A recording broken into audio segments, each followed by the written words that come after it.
আসসালামু আলাইকুম ভিউয়ার্স। তো যেখান থেকে আমার এই ভিডিওটি দেখছেন আশা করি আপনারা অনেক ভালো আছেন, সুন্দর আছেন। আমি কিছুদিন যাবত আমি এই রিলেটেড কিন্তু অনেক ভিডিও করেছি। তারপরে হয়তো যারা নতুন ভিজিটর তারা আমার চ্যানেলটি রেগুলার দেখেন না, বা তারা আমার চ্যানেলটি আপনি ভিজিট করেন না বিধায় আপনারা কমেন্টগুলো করেন। তবে আপনাদের কমেন্টে আমি কখনো বিভ্রান্ত হই না। আপনাদের যেগুলো কমেন্ট করেন, যদি কমেন্ট করা যদি খুব গঠনমূলক এবং সুন্দর হয়, আসলে কমেন্টে আপনার অনেক কিছু বোঝার আছে, অনেক কিছু শেখার আছে, সেসব কমেন্টের উপরে আমি ভিডিওগুলো করি। হ্যাঁ, আর মাঝে মাঝে নিজের আইডিও কিছু ভিডিও করি। তো আজকে আমার এক ভাই বলেছেন যে ভাই আমাকে দালাল বলেছে যে জর্ডানে যদি আমি আপনার কৃষিকাজে যাই তাহলে পরে আপনার বেতন বলে 300 টাকা হতে পারে। ভাই এই দালাল যেটা রাইট কথাই বলছে, 300, 250 থেকে 400 পর্যন্ত বেতন আছে।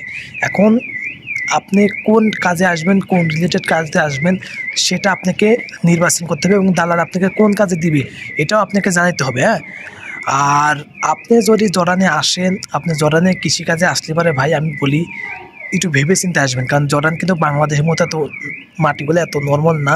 এত এখানকার বেশিরভাগ মাটি, আমি মাটি খুব কমই দেখছি, বেশিরভাগ মাটি কিন্তু পাথর কেটে মাটি বানানো হয়। মাটিগুলো অনেক হার্ড, এখানে কাজ করা কিন্তু অনেক হার্ড। এখানকার মাটিগুলো ম্যাক্সিমাম মাটিতে অনেক পার্থ থাকে, হাতে কাজ করলে অনেক সময় অনেক ধরনের সমস্যা হয়। হয়তো আপনাদের কিছু টাকা পয়সা ইনকাম হবে অনেক বেশি, কিন্তু অনেক কষ্ট আছে। আবার এখানে আরেকটা কথা কি, আপনি যদি কৃষিকাজে আসেন ধরেন 300 টাকা বেতন হলে বাংলাদেশ টাকায় হয়তো আপনার 51-52 হাজার টাকার এর আশপাশে বা 55,000 টাকার এর আশপাশে হতে পারে। কিন্তু এখানে কোম্পানি আপনাকে শুধু থাকা দেবে, খাওয়ার করে সম্পূর্ণ আপনার নিজের। আপনার কোম্পানি এখানে কিন্তু খাওয়ার অনেক খরচ হয় জর্ডানে। এবং আপনার ফোন রিচার্জ কিন্তু প্রতি মাসে বাংলাদেশি টাকা আপনার 2,000 টাকা আরামসে লাগবে, এবং যদি মিনিট ভরেন তাহলে আরও বেশি। কারণ জর্ডানে এমবি এবং মিনিটের এক্সপেন্সিভ দাম। আপনারা বাংলাদেশ থেকে যারা দেখছেন তারা জানেন না হয়তো।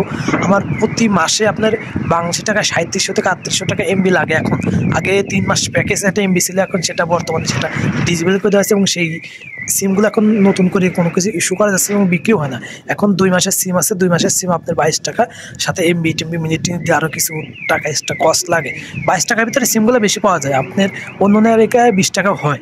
হ্যাঁ, তো আমার ভিডিওটি যদি আপনারা দেখেন অবশ্যই আমি রেগুলারলি জর্ডানের নিয়মিত আপডেট দিয়ে থাকি। হ্যাঁ, আর আমার চ্যানেলটি আপনারা যারা রেগুলার দেখছেন, হ্যাঁ, তাদেরকে আমি অসংখ্য ধন্যবাদ জানাই। আর বিভিন্ন আমি দেখছি এখন বর্তমানে মধ্যব্যাচের অনেক আমার ছোট ভাই, অনেক বড় ভাই, এবং আমার সমবয়সী আমার বন্ধু, ফ্রেন্ড সার্কেল এবং মা বোনেরা অনেক সম্পর্কে আমার সম্বন্ধে জানতে চাই, এবং আমার ভিডিও সম্পর্কে জানতে চাই, এবং দেশ সম্বন্ধে। ভাই এক কথায় জর্ডান একটা ভালো দেশ এবং সুন্দর দেশ। আপনি যদি এখানে আসেন আপনি সুন্দর ক্যারিয়ার গড়ার দিকে অনেক এগিয়ে যেতে পারেন। জর্ডানের ভিসা কিন্তু আপনার ফেক খুব কম হয়, রিয়াল ভিসা বেশি হয়, এবং জর্ডানের সাপ্লাই ভিসা খুব কম। জর্ডান হয়তো গরিব দেশ অন্য দেশ থেকে, কিন্তু জর্ডানে আপনার সাপ্লাই ভিসা আপনাকে নিয়ে এসে হয়রানি করবে, বা আপনাকে নিয়ে এসে আপনি আটকা রেখে কী করবে, এই সিস্টেম নেই। জর্ডানের যেগুলো ভিসা হয় বেশিরভাগই আমি দেখছি সবগুলো রিয়াল ভিসা, আপনার ভিসা কোনো ফেক থাকে। এবং জর্ডানের ভিসাগুলো বাংলাদেশ থেকে যারা ছেলেরা আসে একটু দেরি করে হয়। অন্য দেশে আপনার 2 মাস 2.5 মাসের ভিতরে ফ্লাইট হয়ে যায়, কিন্তু জর্ডানে ছেলেদেরকে অনেক দেরিতে ফ্লাইট হয়, কারণ জর্ডানের ছেলে একবারই নিয়োগ বন্ধ, খুব কম আসে।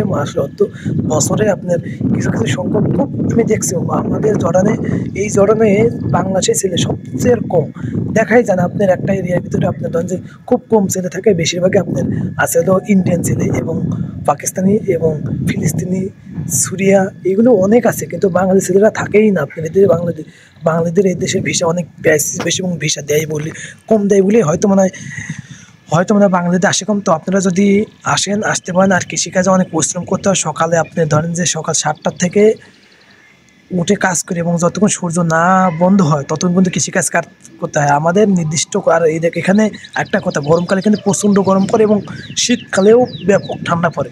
এগুলো ভেবে চিন্তে আসবেন। আমি আপনাদেরকে নিরাশিত করবো না, আমি যেটা রিয়াল সেটা বলবো, এরপর বাদ বাকি আপনাদের উপরে। ইনশাল্লাহ, তো ভালো থাকবেন, সুস্থ থাকবেন, আর নিজের প্রতি যত্ন নেবেন। জেনেই যাবেন, যেখানেই যাবেন ভেবে চিন্তে আসবেন। ইনশাল্লাহ, ধন্যবাদ। আসসালামু আলাইকুম।